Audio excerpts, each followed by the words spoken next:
9 марта в Севастополе журналисты, так называемые Спільна ТВ, совместно со своими кураторами хотели организовать провокацию.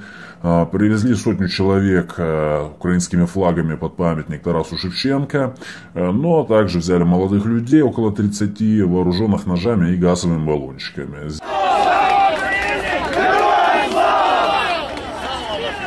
Сделано это было для того, чтобы затеять драку с севастопольцами и в прямом эфире показать севастопольцев как диких, свирепых и неуправляемых.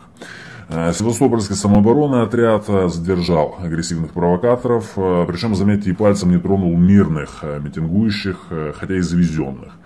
Но во время потасовки один из активных зачинщиков всей этой драки потерял свой телефон, который потом и нашли на площади. Вот этот телефон.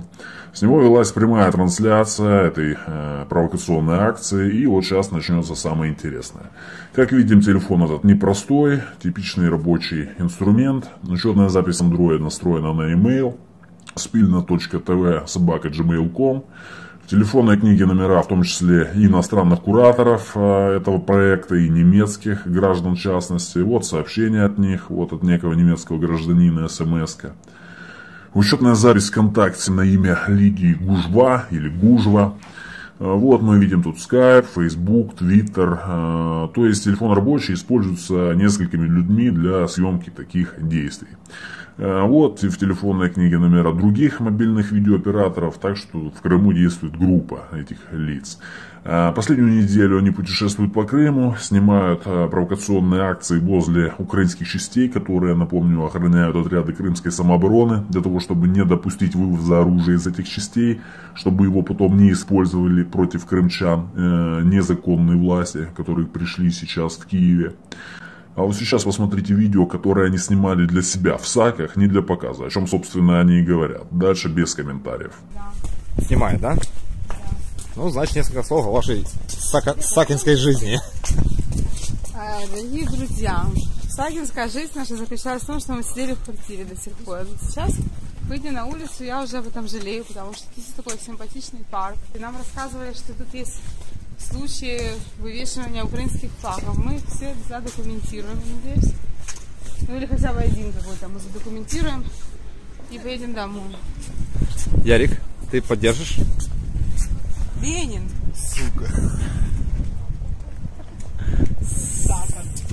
Сука в саках Ленин. Нет, конечно, это видео, его цензура не пропустит в эфир. Но то, что сука в саках Ленин, мы уже поняли, да? Я посмотрю на него, его рожу предательскую. Возле Дворца культуры в саках, сука, Ленин. Это видео останется только для нас. Еще и с цветами. Его обоссали. Еще и с цветами. Шановні тернополяни, де ви? Вот такие толерантные независимые корреспонденты работают на Спільна ТВ. Выводы делайте сами. Провокаторов на площади задержал отряд самообороны, как я уже говорил, доставил их в милицию. Это 12 человек, по-моему.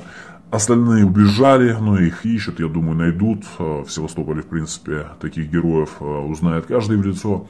Телефон вот этот вот также передан в милицию, так что госпожа Лидия Гужва может там его забрать, если, конечно, ей его там отдадут.